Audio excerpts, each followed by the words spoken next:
মুভির শুরুতে দেখানো হয় গিল নামক এই ছেলেটাকে পরিবার ছেড়ে এই শহরে এসেছিল ভালো একটা চাকরির আশায়। আর বর্তমানে জব হারিয়ে বহু জায়গায় ইন্টারভিউ দিয়েও কোনো লাভ হচ্ছে না। তবে সে একটা স্পেশাল ট্যালেন্ট ব্যবহার করে ঘর ভাড়া এবং খাওয়ার টাকাটা জোগাতে পারত।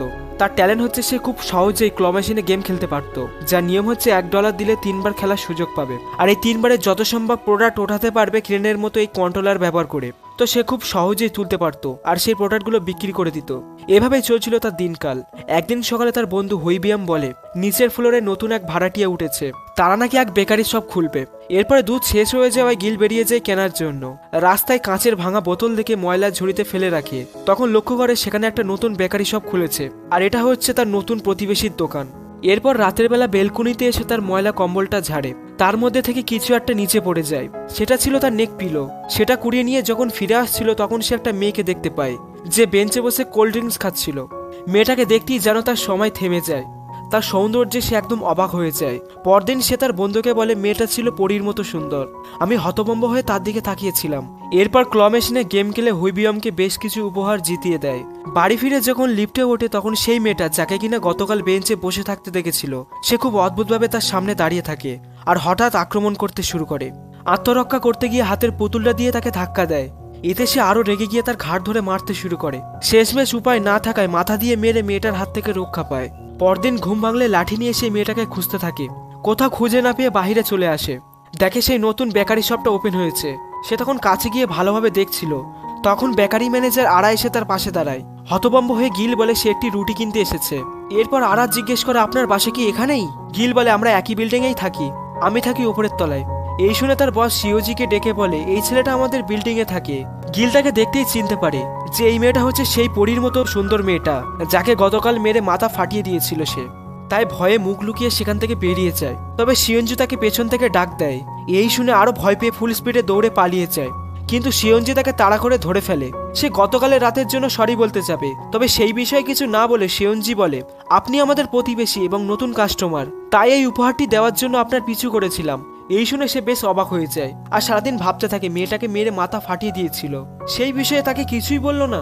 তাহলে কি মেয়েটার স্মৃতি ভুলে যাওয়ার রোগ আছে? এরপরে ঘড়িতে তখন বাজে রাত 2টো। শিয়ঞ্জি তার ঘরে ঘুমিয়েছিল। স্বপ্নে দেখে ঘুটঘুটে অন্ধকারের মধ্যে একটি মেয়ে বসে আছে, আর তখনই ঘুম ভেঙে যায়। এদিকে গিল লক্ষ্য করে বিল্ডিং এর নিচে একটা মেয়ে অদ্ভুতভাবে দাঁড়িয়ে রয়েছে। এই রহস্য উদ্ঘাটন করতে ফ্রিজ থেকে দুধ বের করে সে খেয়ে ফেলে। খালি প্যাকেটটা নিয়ে বলতে থাকে এত রাতে বের হয়েছে দুধ কেনার জন্য। তবে মেয়েটা সেখানে ছিল না, মেয়েটা ছিল পাশের রাস্তায়। মুচকি হেসে রাস্তার মাঝখানে চলে আসে। একটা লোক এসে তাকে বাঁচায়। তবে মেয়েটা চাইছিল অ্যাক্সিডেন্ট করতে। তাদের চিৎকার চেঁচামেচি শুনে সেদিকে দৌড়ে যায় গিল। সে ওই লোকটাকে অপরাধী ভেবে মারতে যাবে, তখন লোকটা ছবি বের করে বলে আমার নাম সাংশু, আর এটা হচ্ছে আমার মেয়ে শিয়ঞ্জি। এখন তোমার পরিচয় দাও, কেন আমার মেয়ের পিছু করছিলে? গিল বলে গত রাতে আপনার মেয়ে লিফটের মধ্যে খুব অদ্ভুত আচরণ করছিল, আর আজকেও ব্যালকনি থেকে দেখতে পাই সে অদ্ভুতভাবে দাঁড়িয়ে রয়েছে। এই শুনে শিয়ঞ্জি গালি দিয়ে বলে তাহলে তুই সেই লোক যে আমার মাথা ফাটিয়ে দিয়েছিল? এইদিকে সাংশু তার মেয়েকে আটকায় আর বলে আমাদের থেকে দূরে থাকো, আর এইসব বিষয়ে কাউকে কিছু ভুলেও বলবে না। কিন্তু শিয়ঞ্জি তাকে মারার জন্য ছটফট করছিল। এই দিকে সে ভয় পালিয়ে যায়। এর কিছুক্ষণ পরে দেখা যায় শিয়ঞ্জি এখন ঘুমিয়ে পড়েছে। সাংশু তাদের কর্মচারী আরাকে বলে ও একা কিভাবে রাস্তায় বের হয়ে গেল, তুমি কোথায় ছিলে? আরা বলে আমি ওকে কন্ট্রোল করতে পারিনি, ও আমাকে রেখেই বেরিয়ে গিয়েছিল। এর পরদিন সকালে গিলের সাথে লিফটে ওঠে শিওজি। তাকে দেখতেই সে ভয়ে ক্ষমা চাইতে শুরু করে। তবে শিওজির গত রাতের কোনো কিছুই মনে নেই। সে বুঝতে পারে না ছেলেটা কেন তাকে সরি বলছে। সেদিন রাতে শিয়ঞ্জি তার বাবার সাথে বের হয়, আর দূর থেকে তাদের ফলো করছিল গিল। ঘড়িতে তখন রাত 2টোর বেশি বাজে। সে দেখে শিয়ঞ্জি প্রথমে চলে আসে তাদের পার্কে। সেখানে কিছুক্ষণ থেকে পছন্দের কেক খেতে চলে আসে সুপার শপে, আর তারপর দেখে পানির বোতলটা পর্যন্ত নিজের হাতে ধরে না, ভাব নিয়ে দাঁড়িয়ে রয়েছে আর পানি পান করাচ্ছে তার বাবা। সাংশু বলে মানে তার বাবা বলে তোমার জন্য কয়েকদিন পর পর বাড়ি চেঞ্জ করতে হয়, এবারও ভেবেছিলাম ভাড়ায় থাকবো, কিন্তু এখানে ফ্ল্যাট কিনতে বাধ্য করলে কেন? শিয়ঞ্জি বলে খুব শীঘ্রই এই জায়গাটার দাম বেড়ে দ্বিগুণ হবে, তখন ফ্ল্যাটটা বিক্রি করলে অনেক টাকা লাভ করতে পারবে। এই বলে অদ্ভুত অঙ্গিভঙ্গি করে তৎক্ষণাৎ ঘুমিয়ে পড়ে। সাংশু তাকে পিঠে তুলে নিয়ে বাড়ি যাবে, তখনই তার মেরুদণ্ডে প্রচন্ড ব্যথা করে। শিয়ঞ্জি প্রায় পড়েই যাচ্ছিল, তখন গিল দৌড়ে এসে তাকে ধরে ফেলে। এরপরে দেখা যায় মেরুদণ্ডের চিকিৎসার জন্য তাকে অ্যাম্বুলেন্স করে নেওয়া হচ্ছে, আর এদিকে শিয়ঞ্জি ঘুমিয়ে রয়েছে গিলের পিঠে। আর তাকে জিজ্ঞেস করে তুমি কি জব করো? গিল জানায় তার আপাতত কোনো জব নেই, আর এটা বলে সে হসপিটালে চলে আসে মাংসুকে দেখতে। মাংসু বলে যা যা আনতে বলেছিলাম তা বের করো। দেখা যায় সে গিলের বায়োডাটা বা ব্যাকগ্রাউন্ড সম্পর্কে দেখতে চাইছিল। সেখানে দেখে সে তার রেজাল্ট খুবই অ্যাভারেজ ছিল, আর কয়েকটা চাকরি থেকে বের করে দেওয়া হয়েছিল বাজে পারফরমেন্সের কারণে। আর বর্তমানে সে বেকার। সবকিছু দেখে মাংসু বলে, তোমাকে একটা চাকরি দিতে পারি, দিনের বেলা আমার বেকারি শপে কাজ করবে এবং রাত 2টো থেকে 5টা পর্যন্ত আমার মেয়েকে নিয়ে বাইরে ঘুরতে যাবে। সে কোনো স্বাভাবিক মেয়ে নয়, তার সাথে রয়েছে একটা ভূত। প্রতি রাতে ঘুমানোর পরে সেই ভূতটা চলে আসে তার শরীরে। এই ভূতটা জন্মের পর থেকে তার ভেতরে রয়েছে। শিয়ঞ্জির মায়ের পূর্বপুরুষেরা কোনো একটা অভিশাপের কারণে একটা ভূতের সম্মুখীন হয়েছে। ভূতটা রাতে চাঁদের আলোতে ঘুরতে পছন্দ করে, তাই প্রতি রাতে তাকে নিয়ে ঘুরতে হয়। তবে আমার মেয়েটা এসব কিছুই জানে না, রাতের ঘটনাগুলো তার মনে থাকে না। অনেক ওঝার কাছে ঝাড়ফুঁক করেও কোনো লাভ হয়নি, তাই আজ থেকে রাতের বেলা তাকে ঘোরানোর দায়িত্ব তোমাকে নিতে হবে। এসব শুনে সে প্রচন্ড ভয় পেয়ে যাচ্ছিল, তবে নিজের পরিস্থিতির কারণে এবং মাংসুর রিকোয়েস্টে রাজি হয়ে যায়। সেই রাতে শিয়ঞ্জির ভূতটা তাকে দেখতেই তাকে মারার জন্য এগিয়ে বলে, ওর শক্ত মাথাটা আমি এখনই ফাটিয়ে দেবো। তখন আরা তাকে বুঝিয়ে শুনিয়ে ঠান্ডা করে, আর এরপর তারা ঘুরতে বেরোয়। ভূত বলে, আমি সাধারণ কোনো ভূত নই, আমি একজন হায়ার লেভেলের ডেঞ্জারাস ভূত। আমার 2টো বড় শিং এবং পাখা রয়েছে, যা তোর মতো সাধারণ মানুষের চোখে দেখা অসম্ভব। পরদিন গিল হসপিটালে এসে মাংসুকে বলে সে এই বিপজ্জনক চাকরি করতে পারবে না। ভূতরা তাকে মোটেও পছন্দ করে না। মাংসু তাকে রিকোয়েস্ট করে বলে, আমি কয়েকদিনের মধ্যে সুস্থ হয়ে যাব, এই কয়েকদিন দয়া করে প্লিজ আমার মেয়েটাকে দেখে রাখো। তাই সে আবারও বাধ্য হয় জবটা করতে। পরের দিন প্রথমবারের মতো বেকারিতে কাজ করতে যায়। তখন আরা শিয়ঞ্জিকে বলে, তোমার বাবা ওকে কাজে রেখেছে। আরা শিয়ঞ্জিকে সাইডে এনে বলে, রাতের ওর কিছু মনেই থাকে না, ও শরীরটা তখন ভূতের দখলে চলে যায়। তবে কোনো ভয় পেও না, ভূতটা তোমাকে কোনো ক্ষতি করবে না। সেই রাতে ভূতটা তার সাথে ইমোশনাল গেম খেলে, ইনোসেন্ট ভাব নিয়ে তাকে প্রপোজ করে। তখন গিলের মনে পড়ে মাংসু বলেছিল ভূতটা ইমোশনাল ফাঁদে তাকে ফেলতে চাইবে, আর তাতে সাড়া দিলে সে আরো বেশি শক্তিশালী হয়ে বেশি সময় ধরে শিয়ঞ্জির শরীরে থাকবে। এই কথা মনে পড়তেই চিৎকার করে বলে, আমি এই ফাঁদে পড়বো না। তখন ভূতটার মনে পড়ে তার পছন্দের খাবারের কথা। সুপার শপের ছেলেটাকে বলে, এই হোয়াইট এবং মিন্ট চকলেটের কেকগুলো আমার জন্য স্টোর করে রাখবি, যদি এসে না পাই তাহলে তোর খবর করে ছাড়বো। তখন সেখানে একটা মেয়ে আসে ওই একই ফ্লেভারের কেক নেওয়ার জন্য, তবে ভূতটা সবগুলো নিয়ে স্টক ফাঁকা করে দিয়েছিল। কেক না পেয়ে মেয়েটা কান্না করতে শুরু করে। এরপরে দূর থেকে দেখে তাকে দেখিয়ে দেখিয়ে কেক খাচ্ছে। কেকটা নিচে ফেলে দিয়ে আরেকটা বের করে, আর সেটা ওই মেয়েটাকে নেড়ে চেড়ে দেখায়, যা দেখে মেয়েটার প্রচন্ড মন খারাপ করে দৌড়ে চলে যায়। গিল বলে, সত্যিকারের ভূত এমন হাস্যকর হতে পারে না। এই শুনে ভূত রেগে বলে, আমাকে রাগালে কিন্তু এই মেয়েটা অনেক কষ্ট পাবে। এই বলে টেবিলটা ফেলতে যায়, আর তা না পেরে সেখানে সমস্ত জিনিসপত্র ফেলে দেয়। এরপরে সে একটা ঝিঝি পোকা নিয়ে মুখে ঢুকিয়ে দেবে, তখনই সে তাকে ধরে ফেলে আর বলে, আমি বিশ্বাস করেছি তুমি সত্যিকারের ভূত, তবে শিয়ঞ্জিকে কষ্ট দিও না, মেয়েটা নিরপরাধ। পরদিন দোকানে শিয়ঞ্জি তাকে কাজ বুঝিয়ে দিচ্ছিল। ওদিকে গিল অবাক হয়ে তার দিকে তাকিয়ে থাকে আর ভূতের বিষয়টা ভাবে। তখন শিয়ঞ্জি বলে, আমাকে ভয় পাওয়ার কিছু নেই, আর মানুষের সাথে যেভাবে ফ্রি হয়ে কথা বলো আমার সাথে সেইভাবেই কথা বলবে। এই বলে সে কলেজের উদ্দেশ্যে বেরিয়ে যায়। এরপরে শিডিউল অনুযায়ী ঘড়ি দেখে ঠিক 2টোর সময়ে ব্যাগ, পানি আর প্রয়োজনীয় জিনিসপত্র নিয়ে বেরিয়ে পড়ে। ভূতকে নিয়ে চলে আসে একটা পার্কে। ভূত তখন বলে, আরো জোরে ধাক্কা দাও। এই শুনে সমস্ত শক্তি দিয়ে এমন এক ধাক্কা দেয় যে সে উড়ে গিয়ে মুখ থুবড়ে পড়ে। এতে তাকে মারার জন্য তাড়া করে। মাংসু হসপিটালে বসে ফোনের ট্র্যাকারের মাধ্যমে দেখছিল তার মেয়ে গিলকে তাড়া করছে। গিল দিনের বেলা কাজের ফাঁকে লুকিয়ে শিয়ঞ্জিকে দেখতো। সে যে তাকে পছন্দ করতে শুরু করেছে তার বোঝার বাকি ছিল না। রাতে ভূতটা কেক খেতে গেলে শপের ছেলেটা জানায় কেক শেষ হয়ে গিয়েছে। এই শুনে ভূতটা ইমোশনাল অভিনয় করে বলে, আমি আর অল্প কিছুদিন বাঁচবো, এই কেক হচ্ছে আমার বেঁচে থাকার একমাত্র কারণ। এটা শুনে ছেলেটার চোখে পানি চলে আসে, আর সে লুকিয়ে রাখা একটা কেক তাকে বের করে দেয়। সেটা তখন ছিনিয়ে ভূত বলে, তো সাহস হলো কিভাবে আমার সাথে মিথ্যা বলার? তখন ওই মেয়েটা আজকেও এসে তাকে একমাত্র কেকটা নিয়ে গিয়েছে। তাই পরের দিন প্রচন্ড রেগে গিয়ে শিয়ঞ্জির বেকারিতে এসে অনেকগুলো রুটি খেয়ে চলে যায়। তবে প্রায় সময় ভূতটা একটা মাটির পাত্র খুঁজতো। এদিকে দিনের বেলা শিয়ঞ্জি ও গিলকে লুকিয়ে লুকিয়ে দেখতো। তাদের মধ্যে ধীরে ধীরে বন্ধুত্ব হয়ে যায়। গিল ভূতকে জিজ্ঞেস করে, এমন কার্লি চুল আর অদ্ভুত মেকআপ কে করিয়ে দেয়? ভূত বলে, ম্যাজিক দিয়ে 1 সেকেন্ডে করে ফেলি। তবে দেখা যায় ভূতটা আড়ার সাহায্য নিয়ে অনেক সময় নিয়ে সাজগোজ করতো, আর যখন গিলের ঘুম চলে আসতো তখন সেও ঘুমিয়ে পড়তো।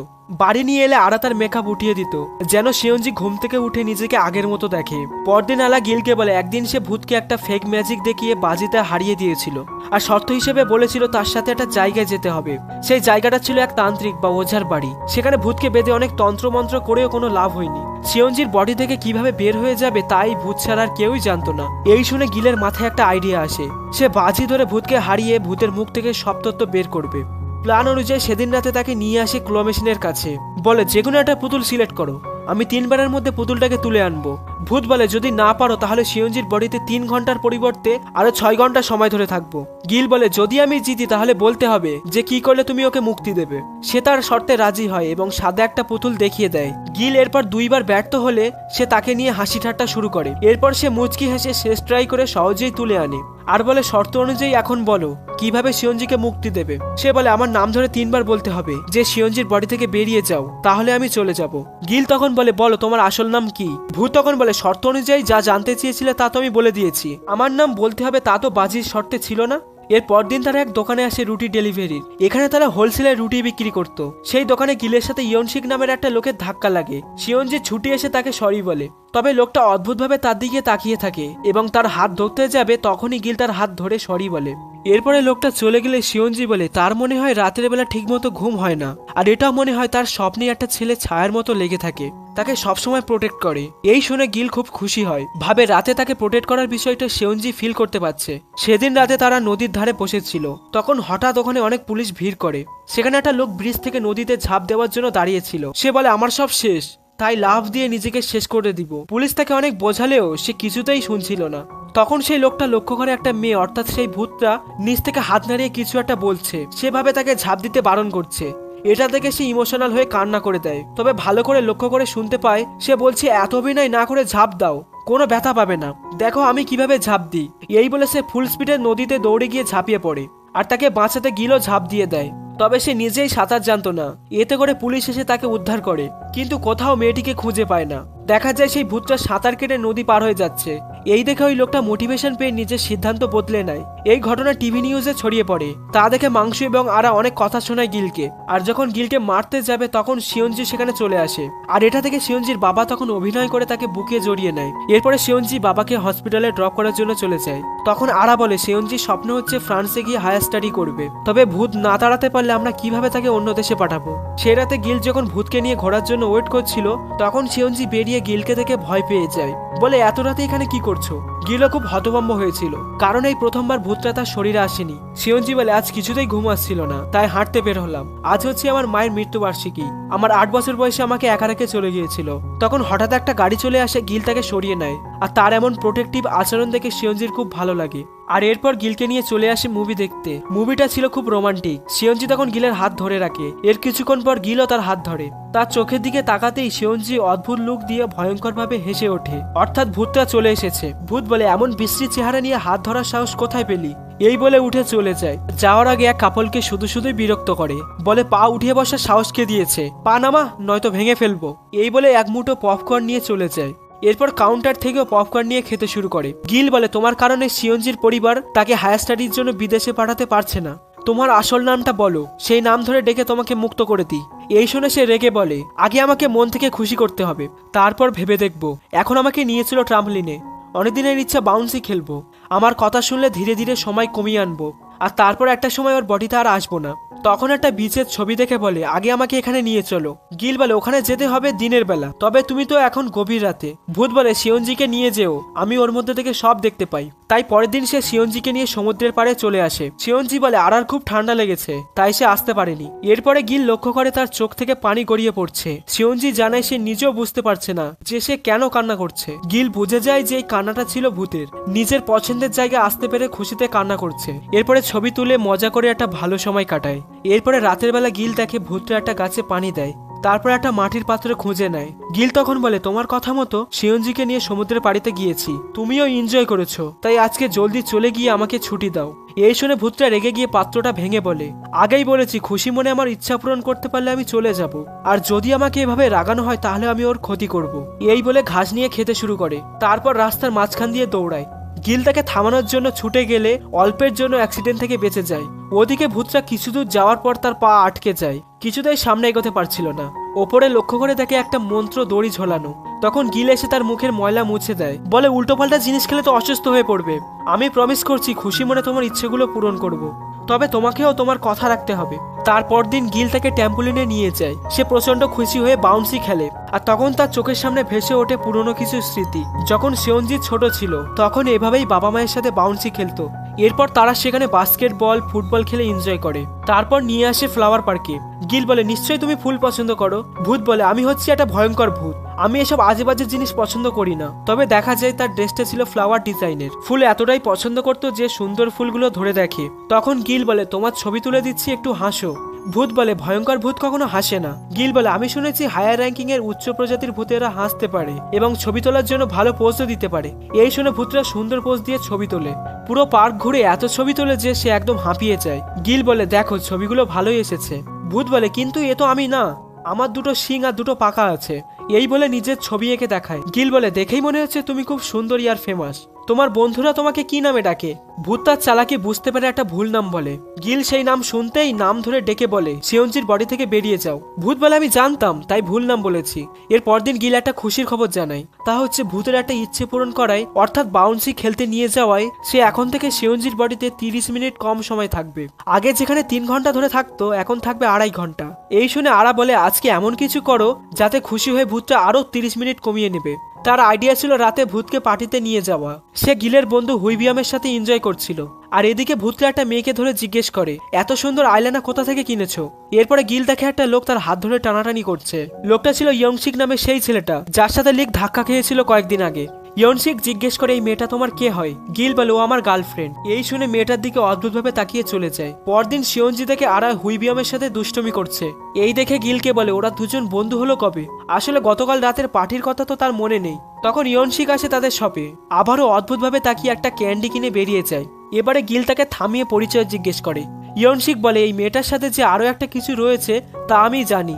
আমি মন্ত্রপুত দড়ি ঝুলিয়ে চেক করেছি, দূর থেকে ফলোও করেছি। যতবার তাকে ধরতে গিয়েছি তুমি চলে এসেছিলে। একমাত্র আমিই পারবো তাকে মুক্তি দিতে।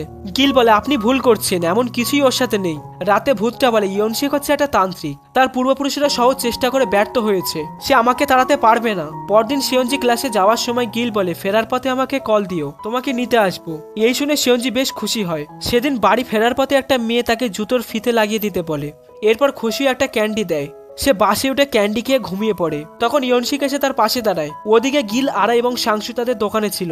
তখন গিলের মনে পড়ে শিয়ঞ্জি বলেছিল ফেরার পথে কল করবে, কিন্তু এত রাত হয়ে যাওয়ার পরেও এখনো কল করেনি। সাংশু ট্র্যাকিং অ্যাপে দেখে তার মেয়ে ভুল পথে যাচ্ছে। এ দেখে গিল তার মোবাইল নিয়ে জলদি বেরিয়ে পড়ে। ততক্ষণে ইয়নশিক শিয়ঞ্জিকে নিয়ে চলে এসেছে। তাকে বেঁধে ক্যামেরা অন করে ভূত ঝাড়ানোর কাজ শুরু করবে।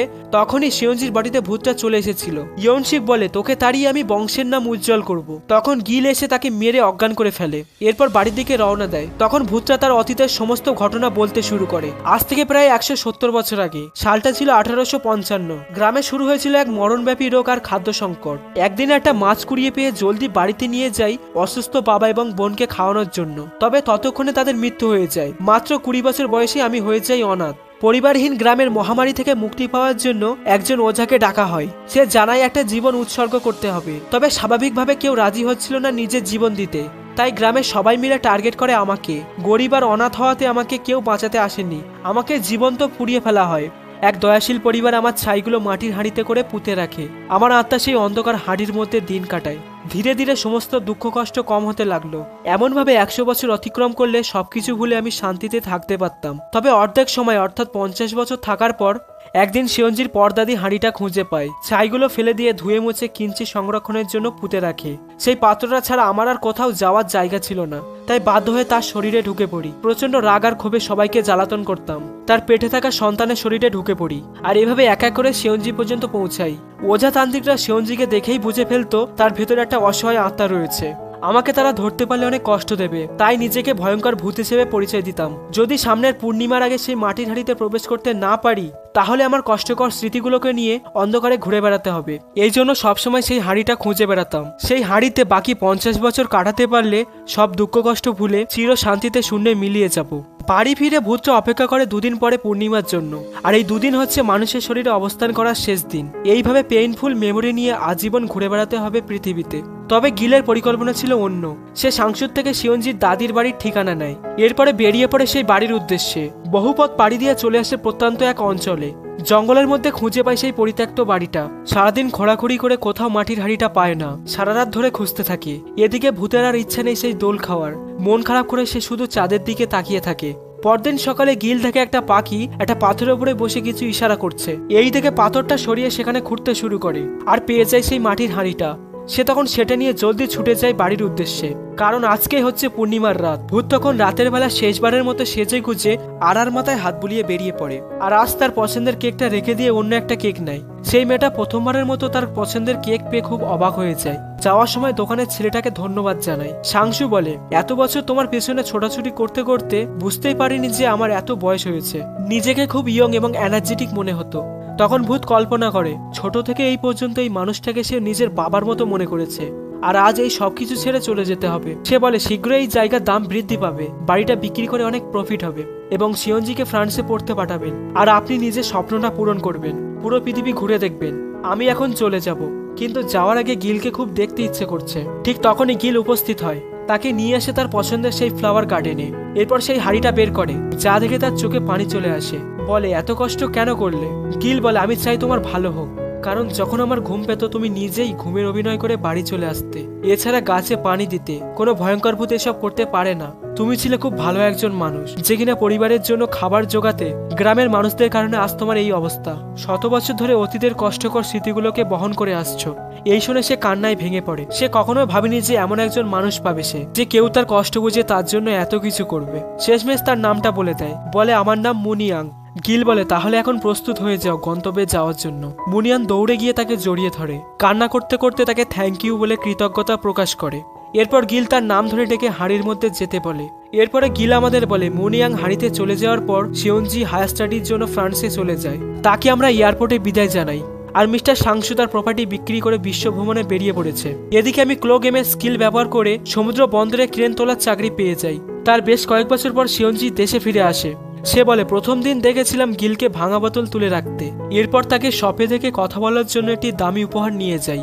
বিচে যাওয়ার দিন আরা যেতে চাইছিল, তবে তাকে রেখেই চলে যায় গিলের সাথে একা সময় কাটানোর জন্য। সিনেমা হলে আমি তার হাত ধরতে চেয়েছিলাম। এয়ারপোর্টে বিদায় জানিয়ে সবাই চলে যাওয়ার পর আবারও পেছন ফিরে তাকে দেখেছিলাম।